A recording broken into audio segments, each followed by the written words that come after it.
new information coming in about what is and what is not in Denver Police's new use of force policy. And tonight, a poignant reminder of why our community is talking about it. 17-year-old Jessica Hernandez was shot by a Denver police officer 2 years ago today. Denver 7 Jennifer Kowaleski is live in the alleyway where that happened. Jen?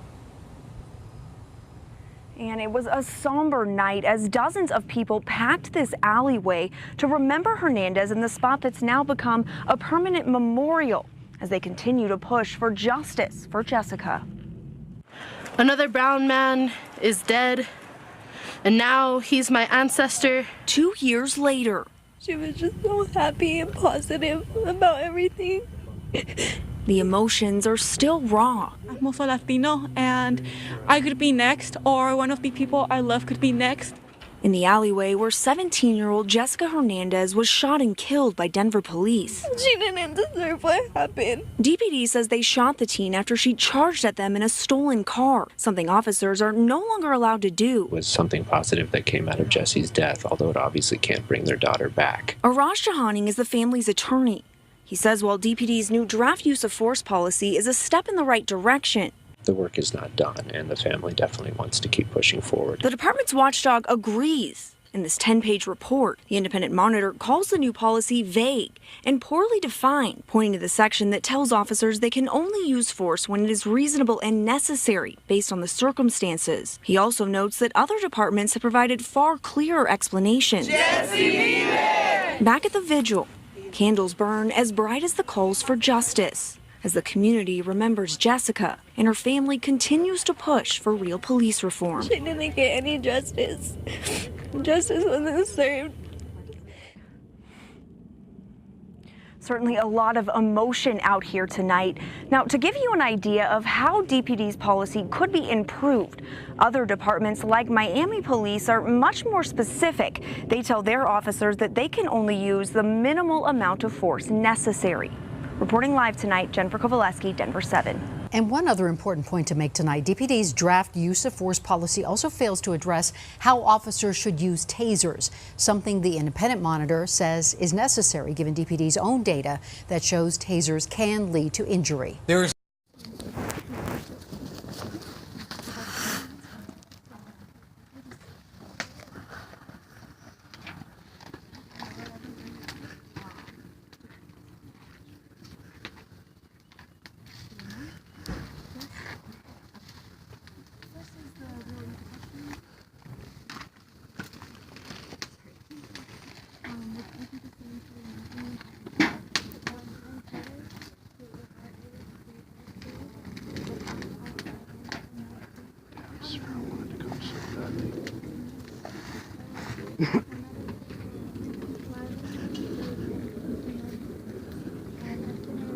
It's Channel 7. It's awesome. I know it's my favorite one. They're the only ones that have a helicopter. Yep.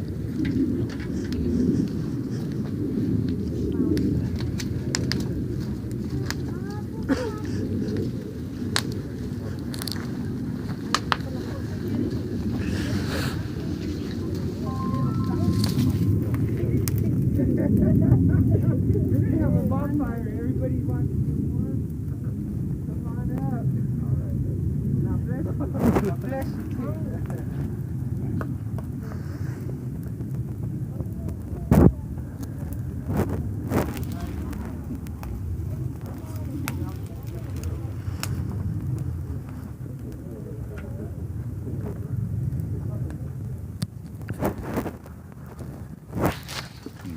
People from the tattered cover.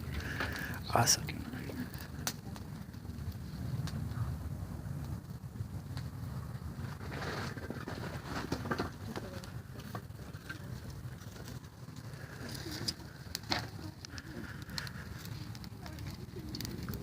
The best way to start a fire is a bunch of here, and then there are weeds from her garden.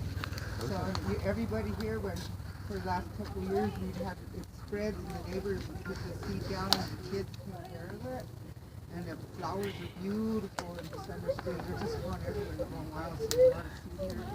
So in the summertime, you'll see a lot of flowers. And one of the teachers came and did all the landscaping and turned it over and put some plants there that come back every year. And we've also had a lot of murals and stuff put here over time. They've taken them down and we put them back up. And so what we're trying to do right now is we want to get a little library back here, like a little library you should see around town. Yeah, like. And the library is going to consist of books and like things that are happening in the community. So it'll be like a little political library. And also we want to put a little another little house, but it's going to have canned foods and stuff for people that are hungry and people come to the alley and get canned food. So people are always welcome to come over here and put some food in there or take some if you need it. So I'll make sure that, we're going to try to build it, and we're going to try to get a structure where they're not going to want to take it down, so I'm going to ask permission and stuff, and see if we can do it. I know who owns it and who's going to do it. So that's things that we're working on, is building the library. So if anybody knows anybody that knows how to build, I guarantee you I could probably get the materials if somebody wants to help build it. You can actually put it against that pole over there, and just kind of wrap it on there.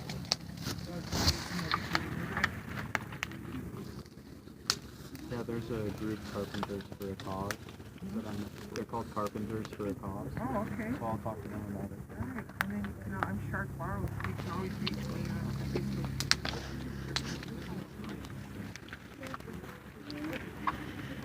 We've been trying to keep it up, keep it clean.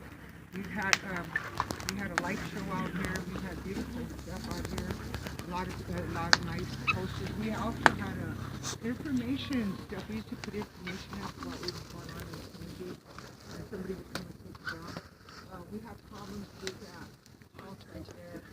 So we're trying to keep, we want to build the book, and we had a shelter, and we also had it enclosed so the weather wouldn't mess up the shrine. And then I had to go out of town. When I went out of town, it's kind of like the guy came and started wanting it down. So we're going to eventually put it back up. There's going to be a permanent monument. I believe we should have one.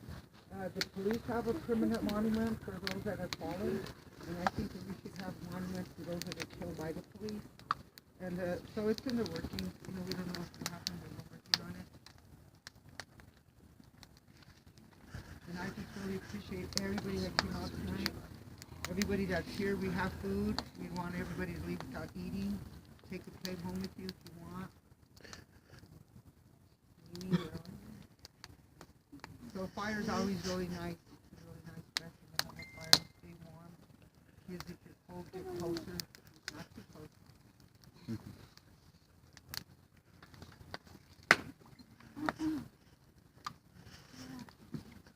I was wondering if we can just make a good circle. I mean, this is already a beautiful, amazing, strong circle, but it's more like an amoeba, oval shape. So if we can all just be close to each other.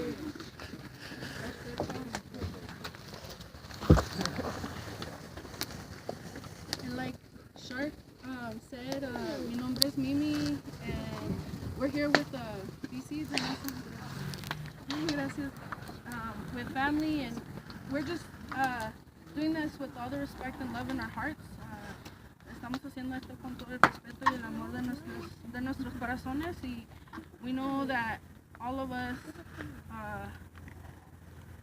we're here for Jessie, and to honor and to love her and to spend time with each other, to share that love and that power with each other. And so I just want to thank each and every one of you all for coming and not ever letting Jessie be forgotten. She will never be forgotten. She will always be in our hearts and our breaths. And, we have some light going on right now. If each and every one of you can share that light, esa luz is what's going to guide us in love and in this difficult times. With that said, with the help of, this is how we do it, right? Block by block, vecino by vecina, neighbor with neighbor. Thank you. Thanks to Shark and Bobby Ann for making all the delicious food tonight for each and every one of us. And we wanted to share this plate too Sorry. before we eat to our ancestors. It's a spirit plate. It's a tradition that we're able to share the love and the energy that this food got blessed with the hands of Shark and Bobby Ann, and that we have a duty to take care of our ancestors too, like they take care of us, like they guide us. They come to us in our dreams. They come to us in our purpose, and so we want to put this prayer plate, spirit plate down for Jessie too, because she's with us. And I wanted to give the space to Nancy Rojas and then my sister Celie, and wanted to open it up after that, after we do a prayer in that way, for anyone who wants to share, you know, words and love and any kind of poetry that folks want to share. But we'll go ahead and Nancy, si nos puede ayudar a abrir el círculo, por favor. Buenas noches a todos y todas. Good evening, everybody. I'm Matthew Rosas, a pastor with the United Church of Christ, and I am here because I wanted to be with all of you, especially with Jessie's family. And this is a day to remember. So as we are in a circle, maybe if we can expand the circle so that we are actually kind of looking at each other somehow. So together, as a prayer, what I'm going to invite us to do is to connect with our breath. Entonces lo que voy a invitarles primero es que todos nos conectemos con nuestro respirar, porque eso es lo que nos hace a todos humanos. So breath is what makes us humans, regardless of our where we come from, of our gender, of our ethnicity, or any other label that society or culture wants to put on us. We are humans, and every life is sacred. And we are here to remember Jessie, to honor her life, and also to encourage and to tell her family that we are with them, that we love them, and that we are with them as they continue to fight for justice and protection. Y entonces seguimos aquí con la familia también, respirando con ellos, entendiendo que somos humanos a pesar de todas las etiquetas que nos quiera poner la sociedad, que lo que nos hace humanos es nuestro aliento de vida y que no es ninguna etiqueta que nos hace la cultura de la sociedad. Y estamos aquí porque todavía se necesita que haya justicia para Jessie. Estamos aquí porque queremos decirle a su familia, queremos decirle a su mamá de Jessie que estamos con usted, que le amamos y que su dolor nos importa a todos nosotros. So vamos a poner los pies firmes en la tierra. We're going to put our feet firm on the ground. And we're going to connect with our center, which is here where your belly button is. And if it helps to you, you can put your hands here. Si le ayuda a concentrarse en respirar, puede poner su mano en su ombliguito, en su ombligo. Y vamos a respirar 3 veces juntos. So, inhalamos y exhalamos. Take a deep breath and then send your breath to this sacred ground where Jessie's body lay and where her spirit lives with us. En este lugar sagrado donde el cuerpo de Jessie